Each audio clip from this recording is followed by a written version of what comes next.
Hey everybody, welcome back. This week we're going to discuss borderline personality disorder and what it may have to do with anxiety. Got a question last week, a couple weeks ago on YouTube about borderline personality disorder, what it has to do with paranoid ideation.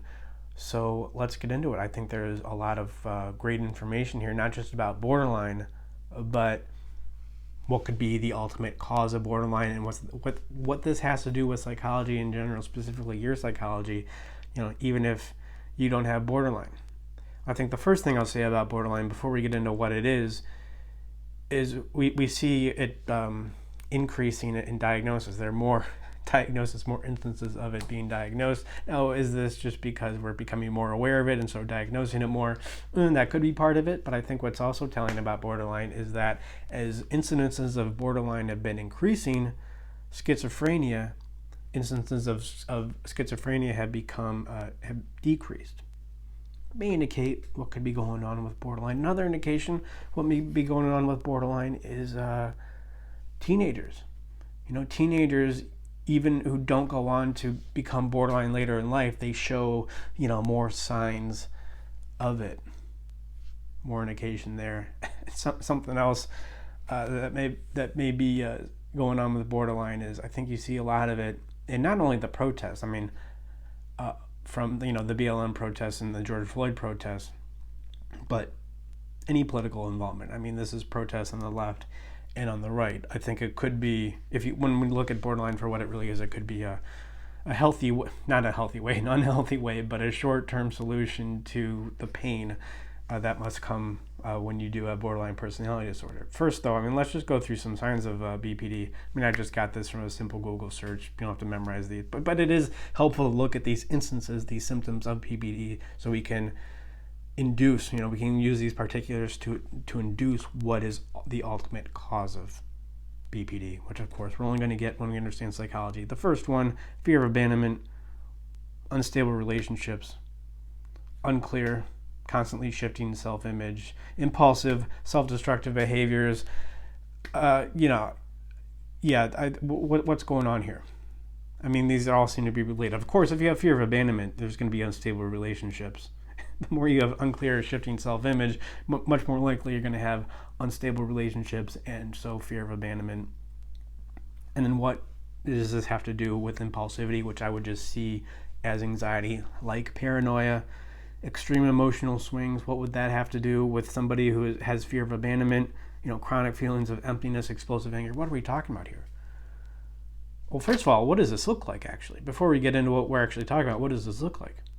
This looks like, to me, an extreme version of narcissism. This is narcissism to the nth degree. So is borderline related to narcissism? One thing that I've noticed in people who have both borderline and narcissism, not the same person having both, but I've just seen various instances of these, is people who have narcissistic personality disorder, the trauma in their life, if there is trauma, and there usually is, it occurs around 7 to 12, 7 to 13. Somebody has borderline, which may go back to the true cause or how it relates to schizophrenia. You see the trauma from birth to 7. So what we're talking about here, one could say, is a boundary issue. Somebody who has borderline, somebody who has narcissism, what we're dealing with is a boundary issue. And where do we get a boundary from? From our regulated emotions. And the sooner we have trauma, the less likely we're going to be able to regulate emotions properly later. Of course you can. First you have to understand what emotions are, specifically how they relate with your boundary. But you have to learn that first, right?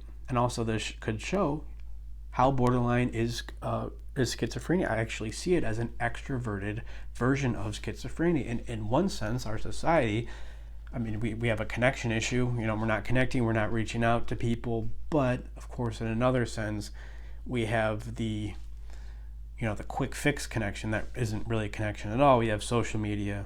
We're constantly surrounded by people, but not really in touch with them. And so I think in that kind of environment, you would get more borderline and extreme dysregulation, early childhood trauma, as opposed to schizophrenia, which we saw more about 100 years ago when people were less connected but more connected, right?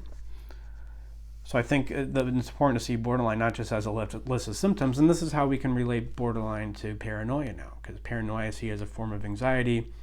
Borderline comes from a boundary that's not very well formed, an unformed boundary. And we can see when we understand psychology the way that we do here at Animus, how a dysregulated emotion causes holes in the boundary. So the more likely, so the less strong your boundary is, the more likely you will have anxiety. And this comes from an integrated view, like we have with biology, right? Like we understand if you're overweight, you're going to be more likely to have diabetes. Doesn't mean you will, but you're going to be more likely to. Or if you have a heart condition, a heart condition and diabetes are comorbid. Well, why is that? Well, we understand the mechanism behind what causes a heart condition or obesity and diabetes. And that's what we need to do here with psychology, and that's what we do. To create a unified field of psychology. I was thinking about something else. We create a unified field of psychology. It's probably not complete, but I do think is the next step that psychology needs to take. So we can, break down borderline. And I'm not against a borderline diagnosis, but if we diagnose borderline properly, it's not going to be just a list of symptoms. It's going to be giving the patient a more conceptual view of what's going on. So actually, there's this huge debate in psychology, just as an aside point, of, should you diagnose, shouldn't you? But if you diagnose somebody, then it labels them as that, and then they feel like they can't do anything about it. Yeah, when you diagnose somebody, they feel like they can't do anything about it because you don't explain to them really what's going on. You're just giving them a list of symptoms. But I think if we look at a diagnosis, what it would look like properly, in the diagnosis is all the information you need to grow and flourish. So if you look at a borderline and say, well, you have an improper boundary function here. Okay, well, what's a boundary?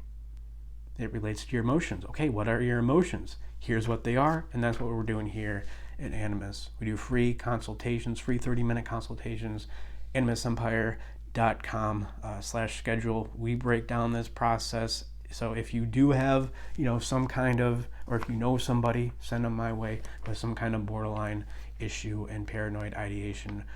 We know how to talk about your emotions, and we know what your emotions are, what to say about your emotions, and exactly how to say it to process these issues so you can be like a teenager who needs to, do their own kind of boundary testing, grow up, and eventually not have borderline. And I'll leave it there for this week.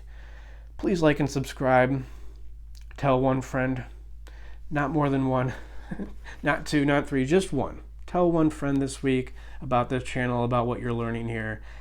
And I'll leave it there. Always remember that when you may have borderline, just remember it may not be necessarily something about you, and more about what you need to do.